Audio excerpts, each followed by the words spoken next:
क्या हो दोस्तों, अगर एक लड़के की जीएफ कोई आम लड़की नहीं बल्कि पॉर्न स्टार बन जाए और फिर वो उसके साथ मिलकर क्या क्या कांड करता है, यही देखेंगे हमारी आज की movie the girl next door में, जो 2004 में आई थी। तो मूवी स्टार्ट होती है और हमें हमारा मेन कैरेक्टर मैथ्यू दिखाया जाता है, जिसका हाई स्कूल में आखिरी साल चल रहा होता है और पढ़ाई में तेज होने की वजह से वो स्टूडेंट प्रेसिडेंट भी है और हायर एजुकेशन के लिए स्कॉलरशिप की तैयारी कर रहा है और एक कंबोडियन स्टूडेंट के लिए फ़ंड भी अरेंज करता है ताकि वो बच्चा यहाँ आकर अपने आगे की पढ़ाई कंप्लीट कर सके। हाँ, जानता हूँ दोस्तों, ये सब बहुत बोरिंग बातें हैं और मैथ्यू के दिमाग में भी यही बात चल रही थी कि यार कितनी बोरिंग लाइफ है मेरी, मैंने अब तक सारा टाइम पढ़ाई और अच्छा स्टूडेंट बनने में ही गुजार दिया और आज तक कोई धूम धड़ाके वाला काम ही नहीं किया जो याद रखा जाए, जैसे स्कूल के कूल और पॉपुलर बच्चे करते हैं। अब वो भी डिसाइड करता है कि एक लूज़र से पॉपुलर लौंडा बनेगा, तो अपने नेचर से अपोजिट जाकर वो कोशिश भी करता रहता है। और तभी एक दिन उसके पड़ोस में एक बेहद हॉट और ब्यूटीफुल लड़की शिफ्ट होती है जिसका नाम था डैनियल, जिसे देखते ही मैथ्यू बस उसे देखता रह जाता है और वो खिड़की से उसे कपड़े चेंज करते हुए भी देखता है। और तभी ये करते हुए डैनियल भी उसे देख लेती है और सीधे उसके घर पहुंच जाती है, जिससे मैथ्यू घबरा जाता है कि आज तो तू गया बेटे। पर डैनियल उसके मॉम डैड से कुछ नहीं कहती, बस नई पड़ोसन होने के नाते उनसे हाय हेलो करती है, मैथ्यू की शिकायत नहीं करती। पर उसके दिमाग में कुछ और ही होता है। वो उनसे कहकर मैथ्यू को अपने साथ बाहर ले जाती है, ये कहकर कि वो यहाँ नहीं है, आसपास की जगहों का पता नहीं है। और अब वो मैथ्यू को बीच रोड पर ले जाकर कार से उतार कर कहती है अपने सारे कपड़े उतारो, और कहती है क्योंकि मैथ्यू ने उसे नंगा देखा था तो वो भी उसे नंगा देखकर हिसाब बराबर करना चाहती है। डैनियल की जिद पर आखिरकार मैथ्यू को अपने कपड़े उतारने पड़ते हैं, पर डैनियल उसे सड़क पर नंगा छोड़कर उसके कपड़े लेकर भाग जाती है। पर वो इतनी हरामी नहीं होती, इसलिए थोड़ी देर बाद वापस आकर मैथ्यू को कार में बैठा लेती है। अब इस घटना के बाद दोनों में दोस्ती हो जाती है और जब डैनियल को इस बात का पता चलता है कि मैथ्यू उन बच्चों में से है जिसने अपनी लाइफ में कुछ नहीं उखाड़ा है, तो वो मैथ्यू को शरीफ लड़के से बदमाश छोरा बनाने की जिम्मेदारी ले लेती है और फिर वो दोनों मिलकर बहुत सारे कांड करते हैं, जिससे मैथ्यू और डैनियल के बीच एक बहुत अच्छा बॉन्ड बन जाता है। और एक दिन मैथ्यू डैनियल को अपने दो बेस्ट फ्रेंड्स क्लिक और एले से मिलवाता है, जो उसी की तरह चंपू होते हैं। डैनियल भी उनसे घुल मिल जाती है और फिर ये चारों मिलकर स्कूल के पॉपुलर और कूल बच्चों की पार्टी में पहुंच जाते हैं और वहाँ मैथ्यू और डैनियल को साथ देकर स्कूल के पॉपुलर लड़के हंटर के होश उड़ जाते हैं कि इस चंपू के हाथ ये फूल झड़ी कैसे लग गई। अब जैसे ही मैथ्यू को ये रियलाइज़ होता है कि उसे डैनियल से प्यार हो गया है, तभी आता है ट्विस्ट।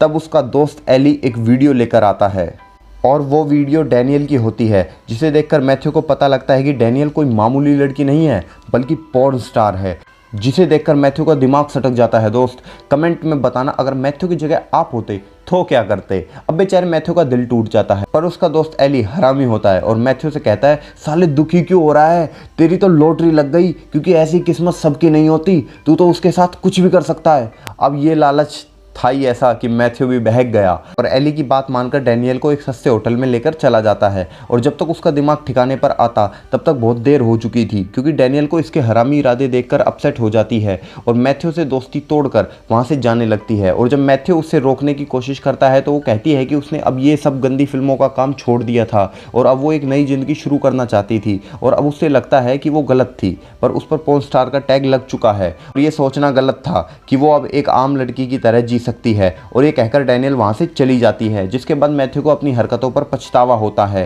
फिर वो डिसाइड करता है कि डैनियल को ऐसे खो नहीं सकता और अगले ही दिन डैनियल के घर जाकर उससे माफ़ी मांगता है और अपने दिल की सारी बातें बताता है।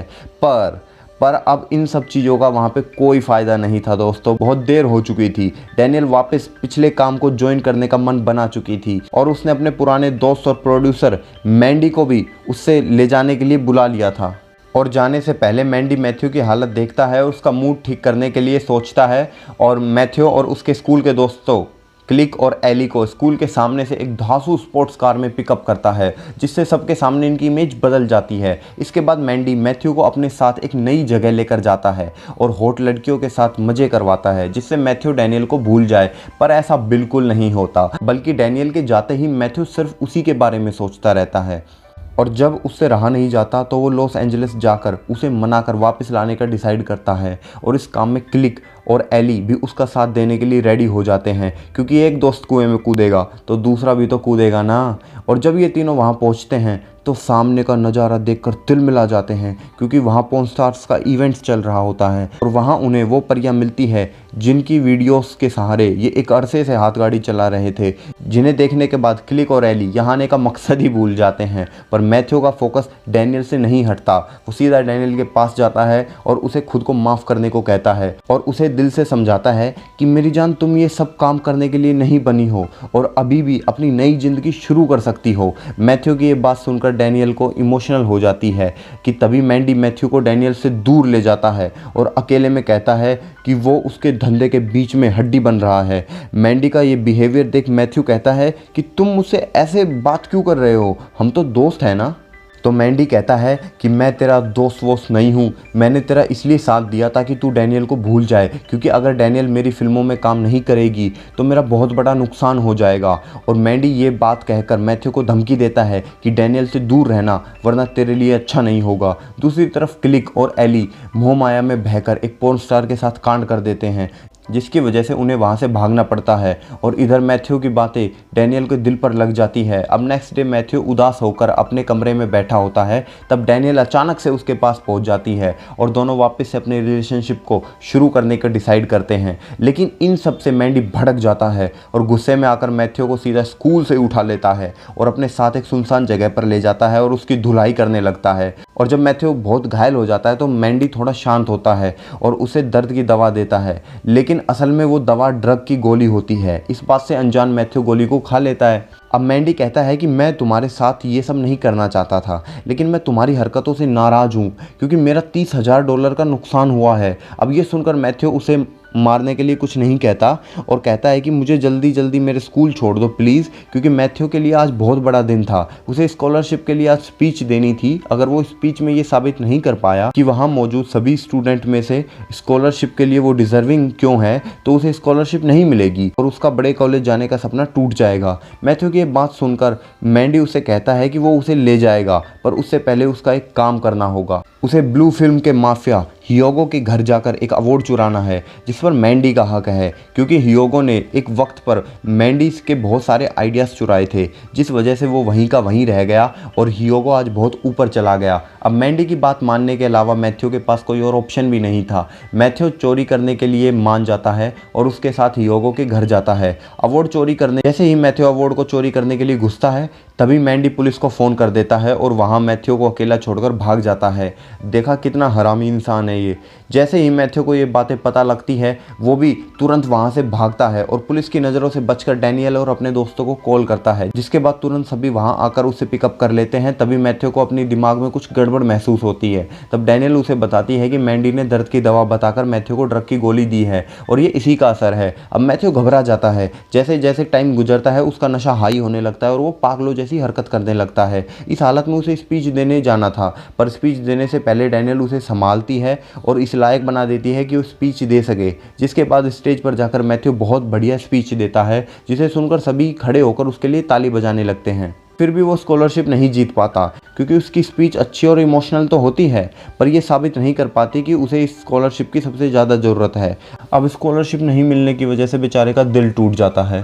पर उसे एक और झटका लगता है जब उसे पता लगता है कि कंपोडियन स्टूडेंट सैम के लिए उसने जो $25,000 इकट्ठे किए थे वो बैंक से गायब होते हैं। और बैंक से ये भी पता लगता है कि मैंडी ने उसके बिहाफ पर आकर सारे पैसे निकाल लिए थे, क्योंकि मैथ्यू ने ही मैंडी को बैंक वालों से अपना स्टूडेंट एडवाइज़र बताकर इंट्रोड्यूस करवाया था। अब बैंक स्टाफ को जैसे ही पता लगता है कि उनके साथ फ्रॉड हुआ है, तो वो मैथ्यू को एक हफ्ते में सारे पैसे लौटाने को कहते हैं, वरना उसे फ्रॉड के जुर्म में स्कूल से निकाल दिया जाएगा और उसे जेल भी हो सकती है। अब ये सब सुनकर मैथ्यू काफ़ी डर जाता है और जाकर डैनियल और अपने दोस्तों को सारी बात बताता है। जिसके बाद डैनियल, क्लिक और एली कहते हैं, हम सब तुम्हारे साथ हैं, हम मिलकर कुछ ना कुछ जुगाड़ कर ही लेंगे।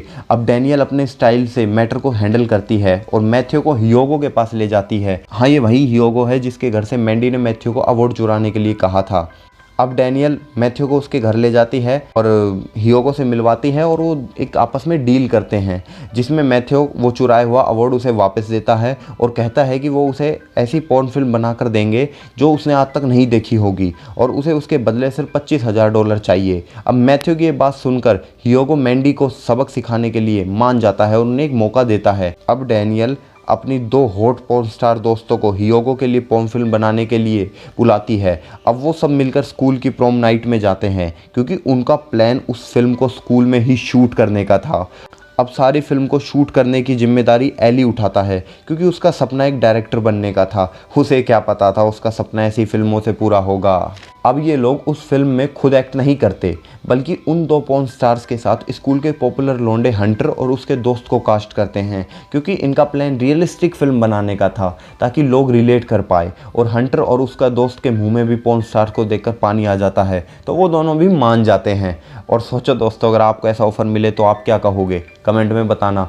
अब ये लौंडे स्कूल के कोने कोने में फिल्म के सीन शूट करते घूमते हैं, कभी इधर से जाते हैं, कभी छुपते छुपाते उधर जाते हैं और जैसे तैसे कैमरे से सारी फिल्म को शूट कर लेते हैं। और घर जाते टाइम मैथ्यू और डैनियल गाड़ी में पहली बार एक बहुत शानदार बूम बैंग करते हैं।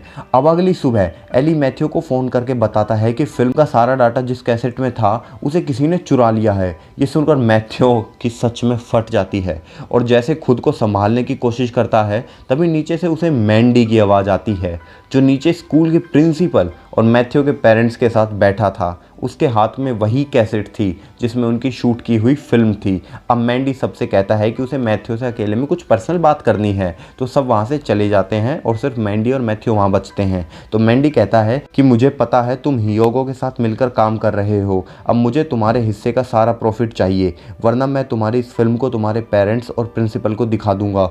अब ये सुनकर मैथ्यू कहता है कि घंटा दे तुझे हिस्सा, दिखा दे जिसको दिखाना है, मुझे कोई फ़र्क नहीं पड़ता। अब मैंडी सबको बुलाकर वीडियो प्ले कर देता है पर ये क्या, ये वीडियो तो कुछ और ही निकली क्योंकि उन लोगों ने पॉर्न की जगह सेक्स एजुकेशन पर वीडियो बनाया था ताकि जिससे बच्चों को मज़ा भी आए और वो कुछ सीख भी सके ताकि वो बूम बैंग करते टाइम जो गलती करते हैं वो ना करें। अब ये वीडियो देखने के बाद मैथ्यू को डांट की जगह सबसे शाबाशी मिलती है और देखते ही देखते वीडियो बहुत पॉपुलर हो जाती है और हर स्कूल हर स्टूडेंट की फेवरेट बन जाती है। और जितना उन्होंने सोचा था उससे कई गुना ज़्यादा प्रॉफिट होता है वीडियो से। और इस सक्सेस के बाद हियोगो मैथ्यू को अपना सीक्रेट पार्टनर बना लेता है और मैथ्यू इतने पैसे कमा लेता है कि बिना स्कॉलरशिप के ही अपने ड्रीम कॉलेज में एडमिशन ले लेता है। और उसका सवाल भी ख़त्म हो जाता है कि उसने बोरिंग लाइफ में उसने कुछ उखाड़ा नहीं है। और डैनियल और मैथ्यू की पुच्ची के साथ ये मूवी हो जाती है ख़त्म। तो दोस्तों, कैसी लगी मैथ्यू की कहानी? आपकी स्कूल लाइफ ऐसी होती तो? चलो फिर मिलता हूँ आपसे एक नई कहानी के साथ। शुक्रिया।